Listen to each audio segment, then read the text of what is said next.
ಬಯಕೆಯ ಕದವ ತಿರಿದಿಯೋಳ ಕದವ ತಿರಿದಿಯೋಳ ತೆರೆದೆ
ಅಲ್ಲ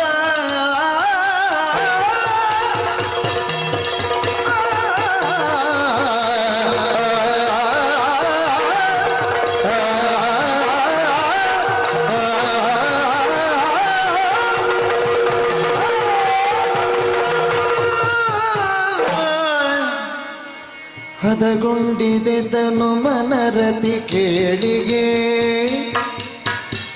ಹದಗೊಂಡಿದೆ ತನು ಮನರತಿ ಕೇಳಿಗೆ ಹದಗೊಂಡಿದೆ ತನು ಮನರತಿ ಕೇಳಿಗೆ ಹದಗೊಂಡಿದೆ ತನು ಮನರತಿ ಕೇಳಿಗೆ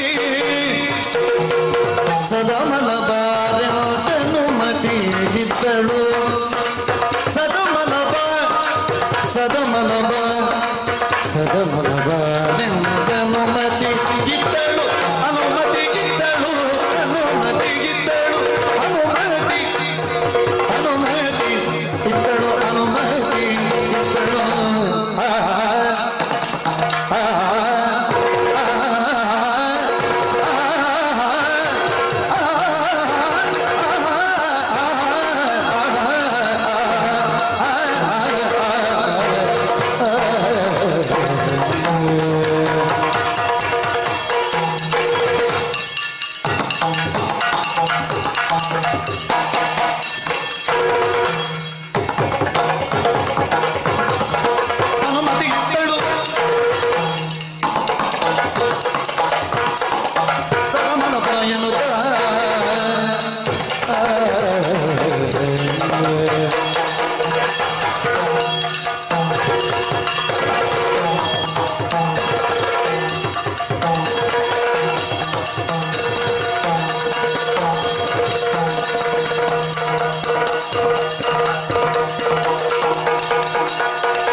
ಹದಗು ಹದಗೊಂಡಿದೆತನು ಮನರತಿ ಕೇಳಿಗೆ ಸದಮಲ ಬಾರೆಂದೆನು ಮತಿಗಿದ್ದಳು ಸದಮಲ ಬಾರೆಂದನು ಮತಿಗಿದ್ದಳು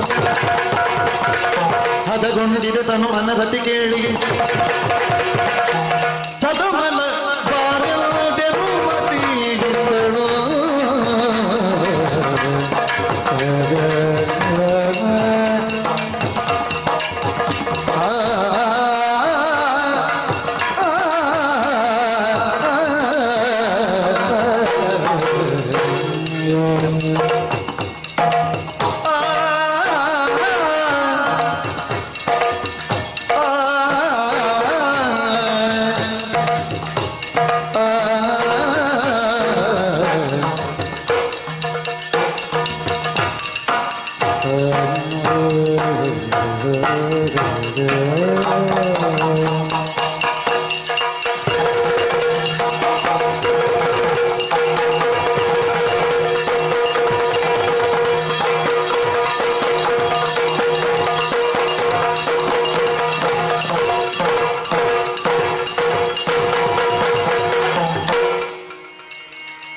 ಮೊದಲ ನೋಟದಲ್ಲಿ ಬಯಕೆಯ ಕದವ ತೆರೆದೆಯಲ್ಲ ಬಯಕೆಯ ಕದವ ತೆರೆದೆಯಲ್ಲ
ಇದು ಎಂತದು? ಅದು ಸೆರಗು, ಇದು ಜಡೆ, ಇದು ಹೃದಯ. ಅದಲ್ಲ, ಮತ್ತೆ ಯಾವುದು? ಮನಸ್ಸಿನ ಬಯಕೆ. ಹಾ, ನನ್ನ ಮನಸ್ಸಿನ ಬಾಬ ನಾನು ಕೇಳಿಕೊಂಡು ಕದವನ್ನು ತೆರೆದವನೇ. ಹೌದು, ಸತ್ಯ ಹೇಳ, ನನ್ನ ಮನಸ್ಸಿನಂತಹ ಮಂದಿರದಲ್ಲಿ ನಿನ್ನ ಮೂರ್ತಿಯನ್ನು ಪ್ರತಿಷ್ಠಾಪನೆಗೊಳಿಸಿ ಆಯಿತು. ಹೌದಾ? ಯಾವಾಗ ಅಂತ ಕೇಳಬಹುದು. ಮೊದಲ ನೋಟದಲ್ಲಿ. ಹೌದು ಹೌದು, ಅದೇ ಬೇಕಾದ್ದು ನನಗೆ. ನಿನ್ನದಾಗಿರುವಂತಹ ರೂಪಲಾವಣ್ಯ, ಹಿತಮಿತವಾದ ಮಾತು, ಆ ಸುಂದರವಾದಂತಹ ನಾಟ್ಯ, ಅದನ್ನು ಕಂಡಾಗ ನೀ ಸೋತದ್ದಲ್ಲ, ಅದೇ ನಾನು ಸೋತೆ, ನಾನು ಮರಳಾಗಿ ಹೋದೆ.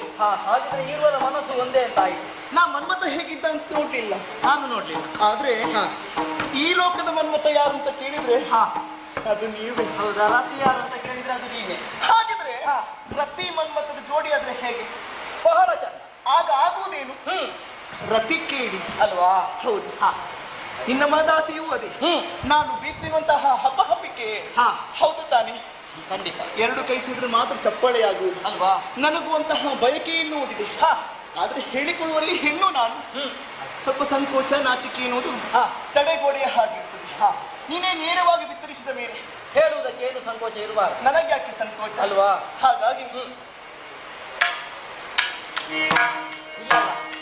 ಗಾಂಧರ್ವವಿದ್ಯೆಯ ಮೂಲಕ ವಿವಾಹವಾಗಿದೆ.